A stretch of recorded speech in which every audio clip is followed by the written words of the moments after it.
సంపాదించిన మనీని హ్యాపీ మనీగా మార్చుకోవాలనుకుంటే విజువలైజేషన్ 2.0కి జాయిన్ అవ్వండి. నమస్తే విజయ పెద్దన గారు. నమస్తే ఉషా.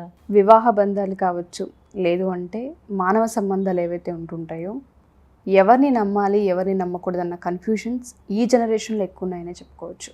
మన చుట్టూనే ఉంటూ ఉంటారు, వెన్నుపోటు పొడిచిన తర్వాతే అర్థమవుతుంది మనల్ని పొడిచారు అని.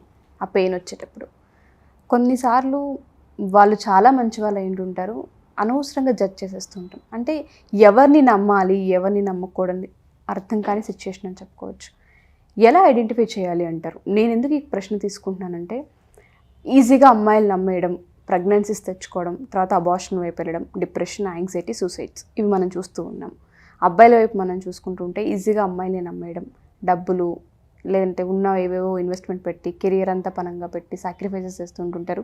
అలా చేసిన తర్వాత ఆడపిల్లలు హ్యాండ్ ఇచ్చిన సందర్భాల్ని మనం చూసాం. దానివల్ల అబ్బాయిలు డిప్రెషన్, యాంగ్జైటీని మనం విన్నాం. అర్థం కాదు వీళ్ళని ఎలా ట్రస్ట్ చేయాలి, లైఫ్ లాంగ్ ఎలా అసలు ఉంటారా లేదన్న విషయాలపైన అవగాహన ఉండదు. ఏదైనా ఒక స్టోరీ రూపంలో మనం వీళ్ళకి ఎక్స్ప్లెయిన్ చేయొచ్చు అంటారు?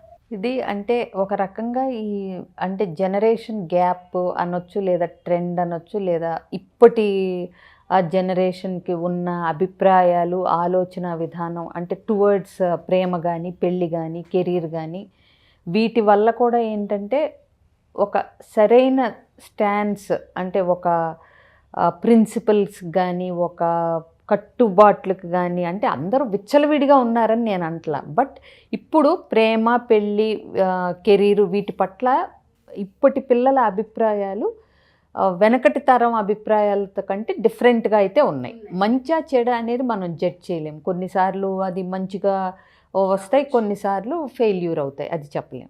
బట్ ఏంటంటే ఎలాంటి ఈ డిఫరెన్స్ ఏదైనా ఫైనల్గా మాత్రం ఎమోషనల్ పెయిన్ అయితే వీళ్ళు అనుకున్న దానికంటే తేడాగా రివర్స్లో జరిగినప్పుడైతే ఖచ్చితంగా బాధ మాత్రం అందరికీ అది ఒకటేలాగా ఉంటుంది. వెనకటి తరమైనా ఇప్పటి తరమైనా ఏదైనా, అంటే నమ్మినప్పుడు మోసపోయారనుకోండి, ఎవరికైనా బాధే, దానికి తరంతో సంబంధం లేదు, అవునా? బట్ కొంతమంది కొంచెం దాన్ని ప్రాక్టికల్గా తీసుకుని మూవ్ ఆన్ అవ్వగలుగుతున్నారు. బట్ స్టిల్ అప్పుడు కూడా బాధని అనుభవించి దాంట్లోంచి బయటకు వచ్చి అప్పుడు మూవ్ ఆన్ అవ్వగలుగుతున్నారు. మూవ్ ఆన్ అవ్వటానికి ఆ బాధ ఇంటెన్సిటీని బట్టి మూవ్ ఆన్ అవ్వలేని వాళ్ళకి నువ్వు అన్నట్టు డిప్రెషన్లు, యాంగ్జైటీలు ఇవన్నీ ప్రాసెస్లో ఉంటాయి.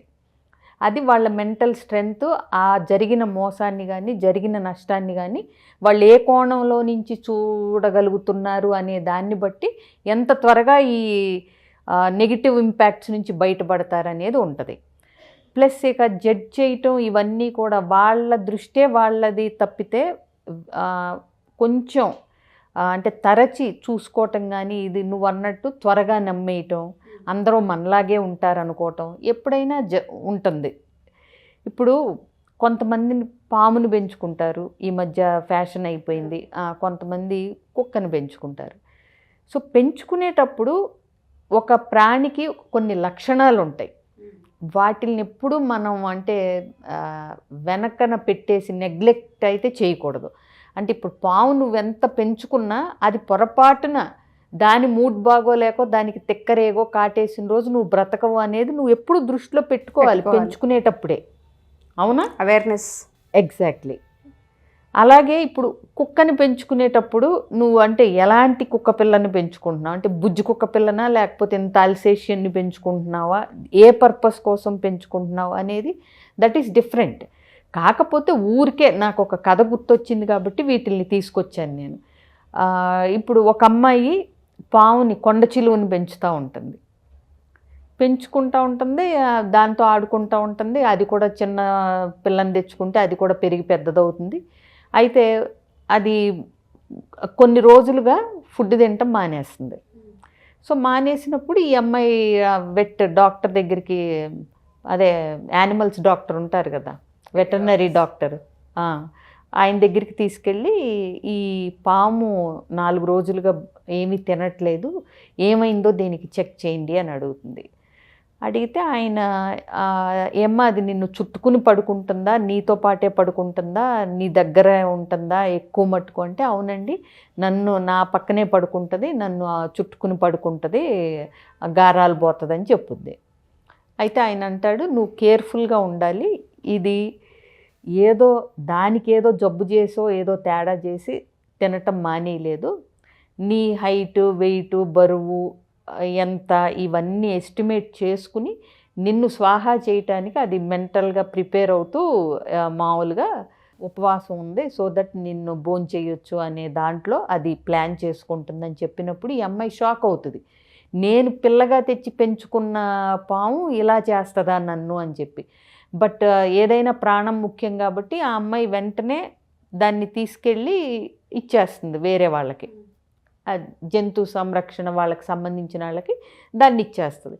కొంతమంది తెలిసినా కానీ ఇవ్వలేని వాళ్ళు కూడా ఉంటారు, అది అలా చేయదు దానికి ఏదో అయ్యింది అనే నమ్మకం ఒకటి. ఇంకొకటి మనం కుక్క పిల్ల గురించి కూడా మాట్లాడుకున్నాం.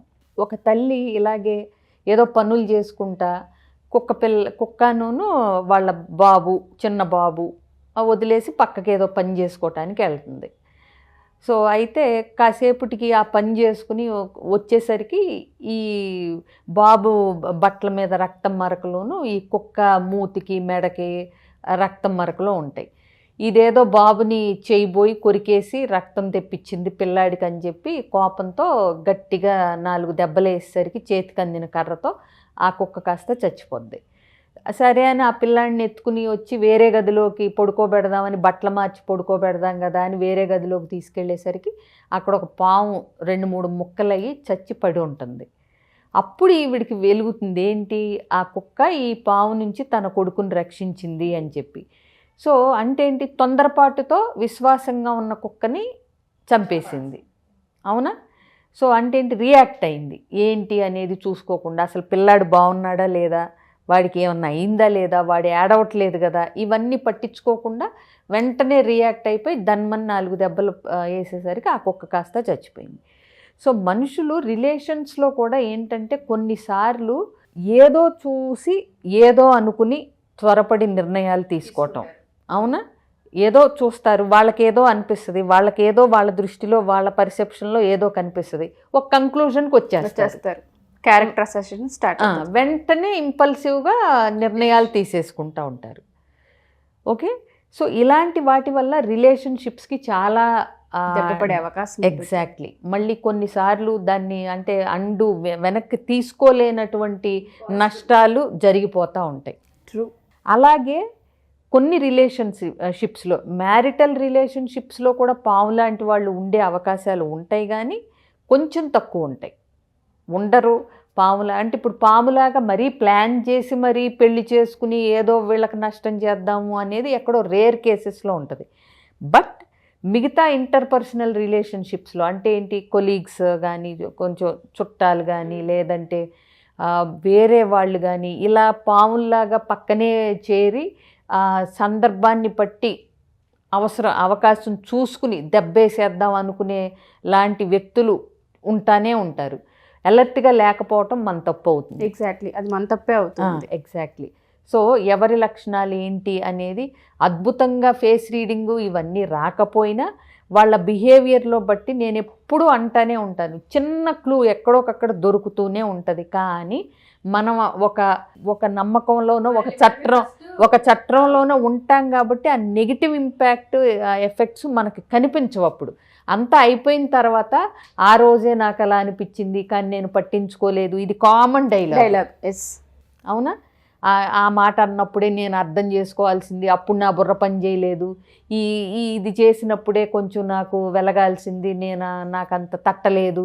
ఇలాంటివి మనం ప్రతి సందర్భంలో మోసపోయినప్పుడు అనుకుంటూ ఉంటాం.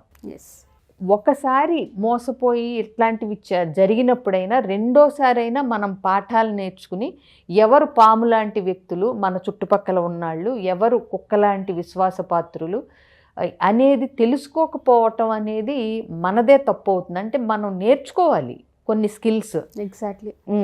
బౌండరీస్ సెట్ చేయటం, నో చెప్పటం, ఎంతవరకు మనం తీసుకోగలము అనేది వాళ్ళకి క్లియర్ చేయటము, ఇవన్నీ చెప్పకపోతే కనుక మనకు ఒక స్పేస్ ఉందని కూడా అవతల వ్యక్తి ఆలోచించకుండా చొచ్చుకుని వచ్చేసే వాళ్ళు ఉంటారు. ఇక్కడ పాములంతటి ప్రాణ నష్టం జరగకపోయినా వేరే రకంగా అన్ని పోతాయి కదా, కెరీర్ పోతుంది, సెల్ఫ్ రెస్పెక్ట్ పోతుంది, టైం పోతుంది, ప్లస్ అవమానాలు పడుతూ చీత్కారాలు భరిస్తూ కొంతమంది అంటే తప్పక అంటే ఉండాల్సిన పరిస్థితులు వస్తాయి, ఎస్పెషల్లీ పిల్లలు పుట్టిన తర్వాత.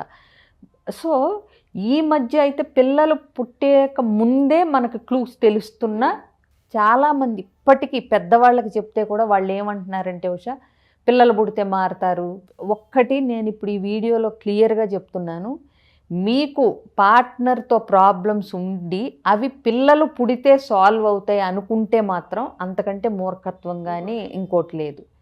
అన్ని ప్రాబ్లమ్స్ సార్ట్ అవుట్ అయినాక పిల్లలు పుట్టాలి, అంతే తప్పితే పిల్లలు పుట్టి వాళ్ళేదో మీ ప్రాబ్లమ్స్ని సాల్వ్ చేస్తారు అనుకుంటే, ఒకవేళ మీ రిలేషన్షిప్ మరీ టాక్సిక్గా ఉండి పిల్లలు పుడితే మారుతారు అనుకుంటే ఏమవుతుందంటే ఇంకొక ప్రాబ్లం యాడ్ అవుతుంది పిల్లల రూపంలో, మీకు ఇంకొక లింక్ ఇంకొకటి యాడ్ అవుతుంది. ఇప్పుడు ముందే వదిలించుకుని వెళ్ళలేకపోతున్నారు అమ్మాయిలైనా అబ్బాయిలైనా, పిల్లలు పుట్టిన తర్వాత ఇంకొక పాయింట్ యాడ్ అవుతుంది వీళ్ళని వదిలేసి ఎలా వెళ్ళాలి అనేది.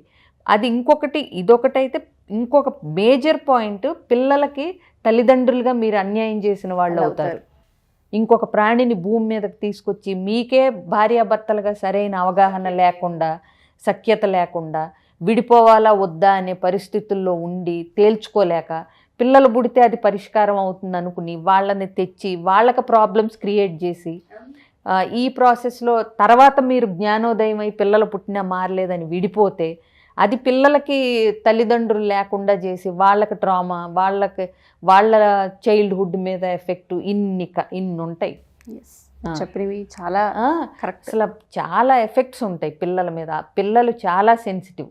సో మీరు అన్నట్టుగానే చాలామందికి తెలియదు, ఐడెంటిఫై చేయలేరు, మన పక్కనే ఉంటూ మనకి ఇవి చేస్తారనేది చాలామందికి తెలియదు. కొంతమంది ఆ ముసుగులో వెళ్ళిపోయే వాళ్ళు ఉంటూ ఉంటారు. మన ఈ వీడియోస్ ఒకవేళ కనిపించి వాళ్ళు క్లిక్ చేసి ఒకవేళ చూసినా మేము ఇట్లా రిలేషన్లో ఉన్నాము, నాకు హింట్స్ వస్తూ ఉన్నాయి, బట్ నేను ఓవర్కమ్ చేయలేకపోతున్నాను, నాకు ఆ పర్సన్ అంటే ఇష్టం అని కొంతమంది, అంటే కొలీగ్స్ వైపు చూసుకున్నా కొన్ని సంబంధాలలో కొన్ని మనం చూస్తుంటున్న రిలేషన్స్ కావచ్చు, వాళ్ళకి తెలియకుండా ఎక్కడో ఆ హింట్స్ దొరికినప్పుడు అర్థం కాని స్థితిలో కన్ఫ్యూషన్లో ఉంటుంటారు. క్లారిటీ ఉంటుంది వాళ్ళకి. పర్సనల్గా కౌన్సిలింగ్ కావాలి అనుకుంటే మనం అప్రోచ్ అవ్వచ్చా మేడం? తప్పకుండా. ఇప్పుడు మనుషుల్ని ఖచ్చితంగా అందరినీ పావులతో పోల్చలేం కాదు అన్ని రిలేషన్షిప్స్లో, బట్ కొన్ని ఉంటారు. ఇప్పుడు నార్సిజం అంటే ఏంటి, వాళ్ళదే ప్రకారమే నడవాలి, ఇంకా వేరే ఎక్కడికి పక్కకు అడుగేసినా వాళ్ళు తట్టుకోలేరు. సో ఇట్లా టాక్సిక్ రిలేషన్షిప్స్ని మనం ఊరికే పావుతో పోల్చొచ్చు, అది టాక్సిక్. ఇప్పుడు నార్మల్ పర్సన్స్ అనుకో, కౌన్సిలింగ్లు కానీ డిఫరెంట్ థెరపీస్ కానీ టాక్ థెరపీస్ వీటన్నిటితో వాళ్ళు తెలుసుకుని మారేవాళ్ళు చాలామంది ఉంటారు. ఇప్పుడు నా క్లయింట్స్లో కూడా మారి బాగుండి ఉన్నవాళ్ళు చాలామంది ఉన్నారు. మనల్ని అప్రోచ్ అవ్వచ్చు, చాలా ఈజీ కూడా. స్క్రీన్ మీద కనిపిస్తున్న నెంబర్కి కాంటాక్ట్ చేస్తే అన్ని డీటెయిల్స్ చెప్తారు. Sure ma'am. Thank you ma'am. Thank you so much. Suman టీవీలో మీ పర్సనల్ అండ్ బిజినెస్ ప్రమోషన్స్ కోసం కింది నెంబర్కి కాంటాక్ట్ చేయండి.